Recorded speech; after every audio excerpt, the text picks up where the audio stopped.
بسم الله الرحمن الرحيم. وإن تؤكد جملة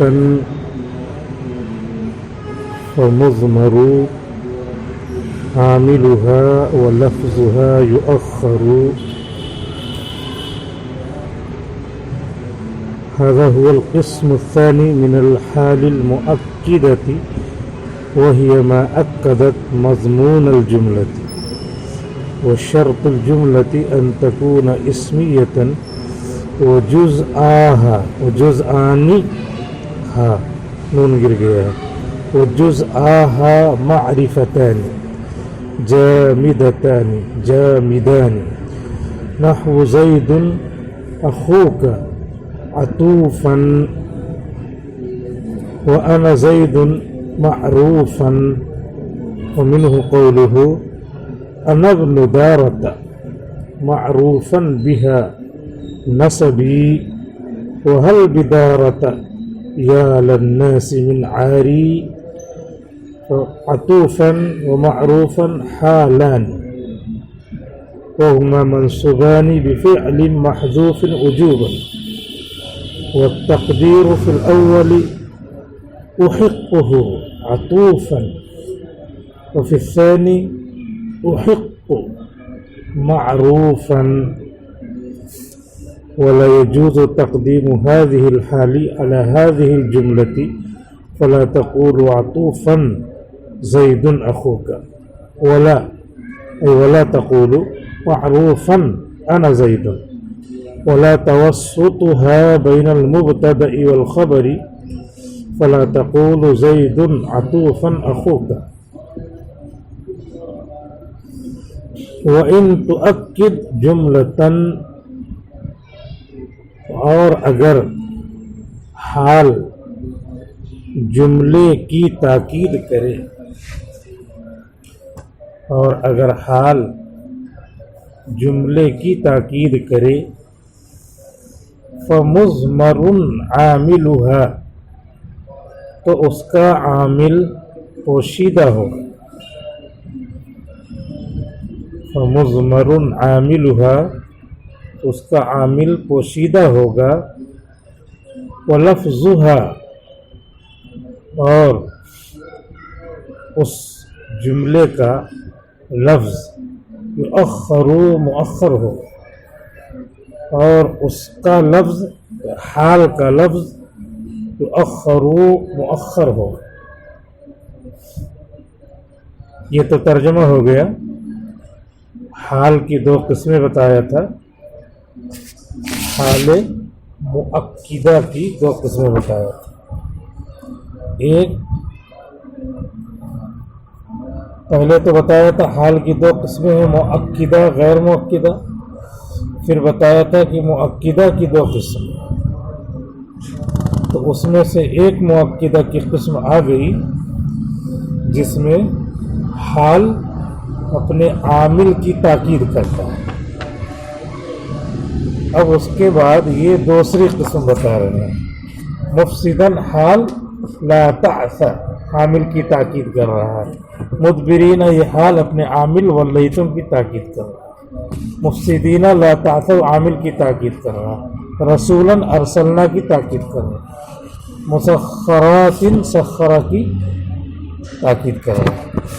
لفظوں میں موافقت ہوگی جیسے مسخرات سخرہ اور رسول ارسلنا، اور لفظوں میں مخالفت ہوگی جیسے مفسدین لا تعثوا اور مدبرین واللیل. تو حال مؤکدہ کی دو قسمیں ہیں جس میں سے ایک قسم آئی، دوسری قسم یہاں بیان کر رہے ہیں. هذا هو القسم الثاني من الحال المؤکدہ، یہی دوسری قسم ہے حال مؤکدہ کی. کون سی؟ وہ یہ ہے ما اکدت، وہ حال جو تاکید کرے مضمون الجملتی، جملے کے مضمون کی.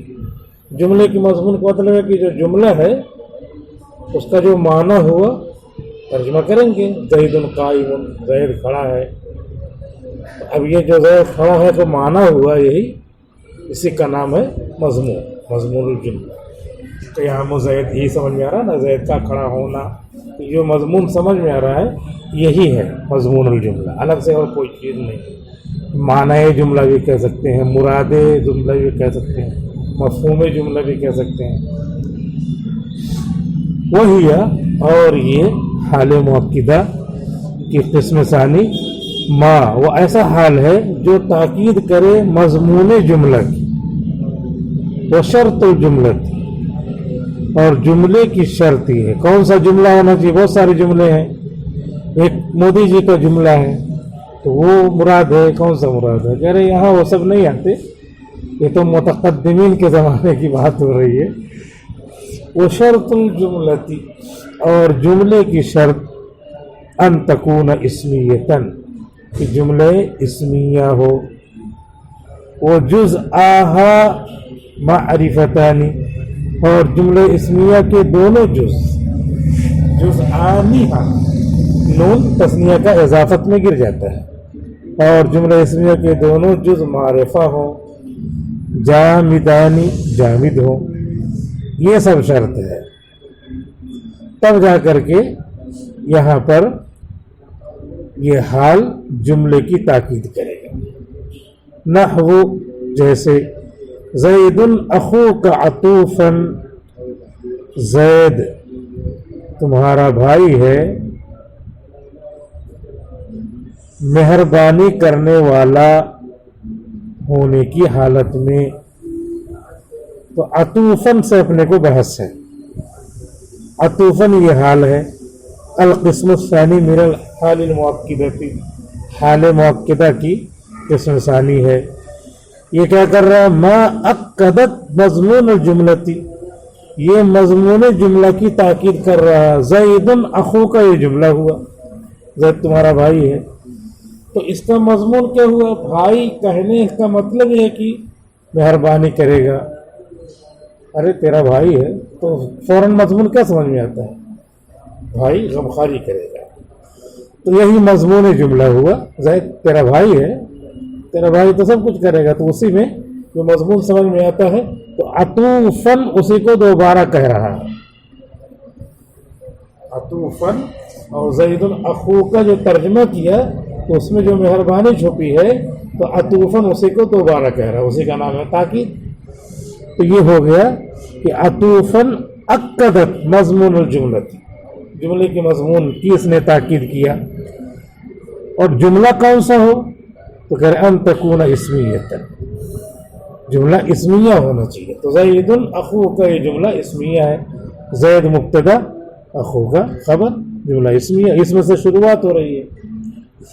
اور پھر دونوں جز یعنی مبتدا اور خبر دونوں معرفہ ہو. تو زید بھی معرفہ ہے اور اخو کا بھی معرفہ ہے. معرفہ کے ساتھ تو قسمیں یاد ہونا چاہیے. تو ایک قسم علم ہونا اور دوسرے قسم اضافت، دونوں معرفہ ہے. جامدانی، دونوں جامد ہونا چاہیے. زید جامد ہے اور اخن بھی جامد ہے. تو سب شرطیں پالی گئیں. اب جب شرط پالی گئی تو اب عطوفاً کیا کرے گا؟ یہی حال مؤکدہ ہے، تاکید کرنے والا ہے. تو تاکید کا مطلب یہ ہو کہ مضمون کی تاکید کر رہا ہے. اور یہاں پہ لا تاسا عامل کی تاکید کر رہا تھا. اور یہاں زید اخوکا کا جو معنی نکلا، زید تیرا بھائی ہے، اس میں مہربانی کا بھی معنی ہے، وہی عطوفاً اسی کو دوبارہ کہہ رہا ہے، مہربانی کرنے والا. تو اب یہ حال رہے گا حال مؤکدہ، اور شرط بھی سب پائے گی. وَأَنَا زَيْدٌ مَعْرُوفًا، اور میں زید ہوں اس حال میں کی جانا پہچانا. انا زیدن کے بعد معروفاً یہ حال مؤکدہ ہے. اور یہ کیا کر رہا؟ انا زیدن کا جو مضمون ہے اس کا جو ترجمہ ہے اسی کی تاکید کر رہا ہے.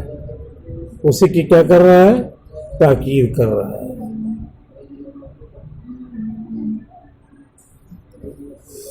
اسی کی تاکید کر رہا ہے. یہ کیوں بند ہو گیا تھا؟ اور یہ جملہ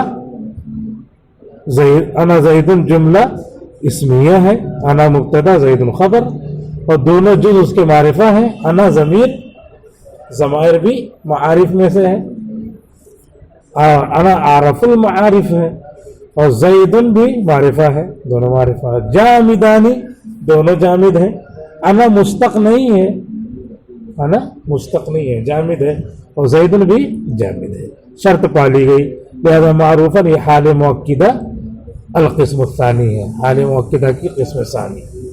اب شعر کے ذریعے مثال دے رہے ہیں. ومنہ قولہ، اور اسی قسم ثانی کی مثال، حال مؤکدہ کے قسم ثانی کی مثال یہ شاعر کا شعر ہے. انا ابن دارتا معروفاً بہا نسبی، میں دارا نامی خاتون کا بیٹا ہوں، فرزند. معروفاً بہا، اسی خاتون کے ذریعے میرا نسب جانا پہچانا. میں دارا خاتون کا بیٹا ہوں. معروفاً بہا نسبی، اسی کے ذریعے جانا پہچانا ہے میرا نسب. وہل بدارت، اور کیا دارا کے ساتھ منسوب ہونے میں، اے لوگو یا للناسی، اے لوگو کوئی عار کی بات ہے، کوئی ذلت کی بات ہے؟ جب میری ماں وہی ہے تو کوئی ذلت کی بات نہیں. ماں جو ہے غریب ہو سکتی ہے، چھوٹا موٹا کام کر سکتی ہے، جوتے چپل سی سکتی ہے، اور جو ہے موچی کا کام کر سکتی ہے، جھاڑو کا کام کر سکتی ہے، کسی کے گھر میں برتن دھونے کا کام کر سکتی ہے. حل بدارت من عارن، کیا دارا کے ساتھ منسوب ہونے میں اے لوگوں کوئی عار کی بات ہے، ذلت کی بات ہے؟ تو مضمون ہوا، یہ شعر کا مطلب ہوا کہ میری ماں کا نام دارا ہے، اور سب لوگ جانتے ہیں میرا نسب اسی سے ثابت ہے. اور وہ اگر کوئی کھانے کمانے کا کام کرتی ہے تو چھوٹا موٹا بھی کام کرتی ہے تو حلال تو ہے، حلال کمانے میں کوئی ذلت و رسوائی کی بات نہیں ہے.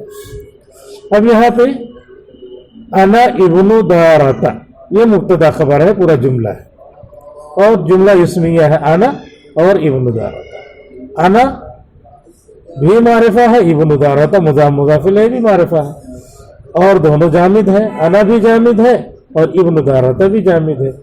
تو یہ معروفاً یہی اس انا ابن دارتا کے مضمون کی تاکید کر رہا ہے.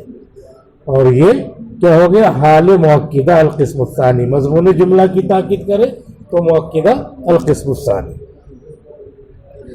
اسی کو اب بتا رہے ہیں جو آپ پہلے سے سمجھتے ہوئے آ رہے ہیں. فعطوفاً ومعروفاً حالان، تو عطوفاً اور معروفاً یہ دونوں حال ہیں. وہما منصوبانی، اور یہ دونوں منصوب ہیں. اب ایک بات رہ گئی تھی جو یہ بتانے جا رہے ہیں کہ منصوب ہے تو ناصب کو یہ بتائیں. حال وغیرہ شرط وغیرہ تو سب وہاں سے سمجھ میں آ گئی، لیکن حال ہے تو حال منصوب ہوتا ہے، اس کو نصب دینے والا کون ہے تو وہ بتا رہے ہیں. وہما منصوبانی، اور یہ دونوں منصوب ہیں. بفعل محذوف وجوباً، ایک فعل محذوف سے جو وجوباً محذوف، تو ایک فعل سے، ایک فعل کی وجہ سے منصوب ہے جو وجوباً محذوف ہے. والتقدیر فی الاولی، اور پہلی مثال میں تقدیر عبارت، اصل عبارت احقہ عطوفاً ہوگی، میں ثابت کرتا ہوں اس کو، یعنی زید کے بھائی ہونے کو، کیا؟ مہربانی کرنے والا. تو احقہ فعل بفاعل اور مفعول بھی ہے اس کے ساتھ. احق فعل اور انا فاعل اور ہو مفعول بھی، اور عطوف الحال مفعول بھی وغیرہ بھی آ گیا. تو یہ حال ہے اور عامل احق ہو، اور یہ پوشیدہ ہے اور وجوباً اس کو پوشیدہ رکھا جائے گا. وفی الثانی، اور دوسرے میں پوشیدہ ہے احق معروفاً، احق مجھے ثابت کیا گیا ہے، مجھے ثابت کیا جاتا ہے. یعنی انا ابن دارتا، انا زید معروفاً، انا زید معروفاً. اور انا ابن دارتا معروفن، دونوں میں احق مجھے ثابت کیا جاتا ہے جانا پہچانا، تو احق بھی پڑھ سکتے ہیں، جیسا کہ زیر زبر بھی لگایا ہوا ہے، یہی پوشیدہ ہے، یہی عمل کر رہا ہے معروفن۔ ولا یجوز، اب یہاں سے ایک نئی بات بتا رہے ہیں کہ اگر کوئی عطوفن کو معروفن کو انا ابن دارتا سے پہلے یہاں لے آئے، یا معروفن کو انا زیدن سے پہلے لے آئے، یا عطوفن کو زید اخوکا سے پہلے لے آئے، تو کیا یہ جائز ہے؟ کرے نہیں جائز ہے۔ بیچ میں لے آئے کرے وہ بھی جائز ہے۔ ولا یجوز تقدیم هذه الحال، اور جائز نہیں ہے اس حال کو مقدم کرنا، اس حال کے معنی دست آنا، چھوٹی ہاں سے ہوگا اس حال، اس کے معنی دست آنا، اس حال۔ اور اردو میں بہت زیادہ ہا وغیرہ نہیں نکالی جاتی، اردو میں جو ہے ایک نارمل وے میں پڑھا جاتا ہے اردو، اور اردو بولا جاتا ہے اسی طرح نارمل وے میں، انہیں بہت زیادہ شین قاف ہا اس طرح نکالیں تو یہ اردو کے مزاج کے خلاف ہے۔ تقریر وغیرہ کریں گے تو اس میں بھی بہت زیادہ شین قاف نہیں نکالیں گے، صرف شین اتنا نکالیں گے کہ سین اور شین میں فرق معلوم، عین اتنا نکالیں گے کہ عین اور حمزہ میں تھوڑا سا فرق معلوم، نہ بھی معلوم ہو تو کوئی ضروری نہیں ہے، لیکن عربی میں اس کا مزاج ہی وہی ہے۔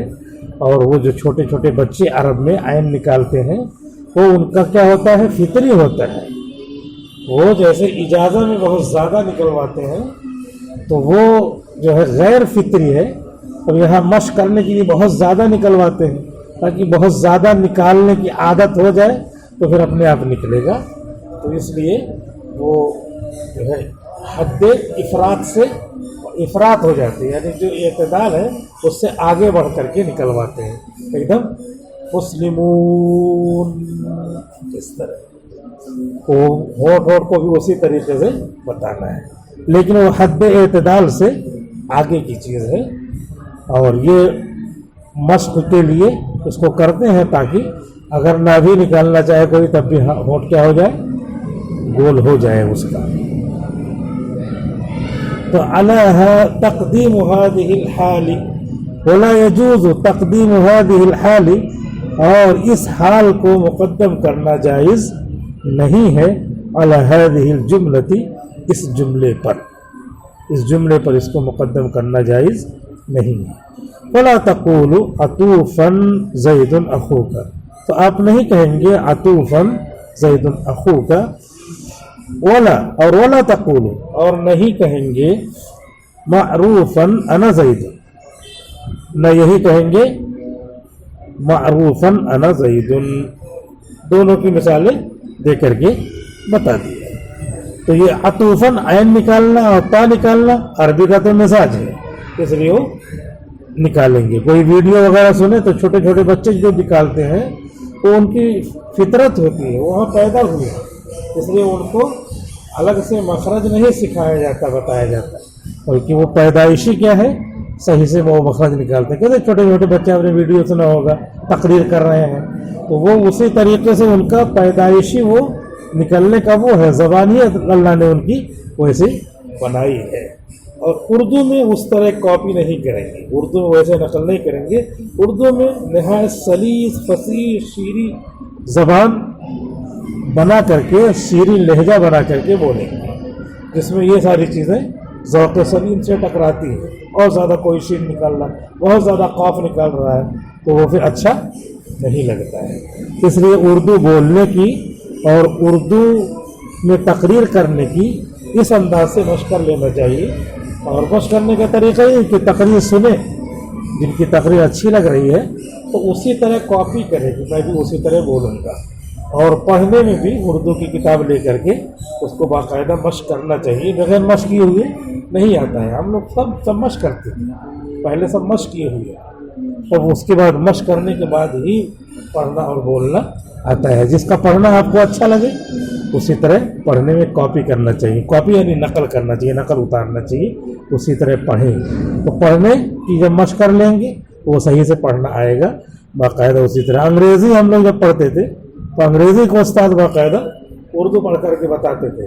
ہمارے استاد تھے بستی ہی کے تھے, وہاں پہ جامعہ ملیہ میں انگلش کو استاد تھے. انگلش کی پڑھ کر کے بتاتے کہ دیکھو ایسے باقاعدہ ایسے ریڈنگ کی جائے گی, اور باقاعدہ اردو بھی پڑھ کر کے بتاتے, اردو کتاب لے کر کے پڑھ کر کے بتا رہے ہیں کہ دیکھو ایسے اردو پڑھی جائے گی.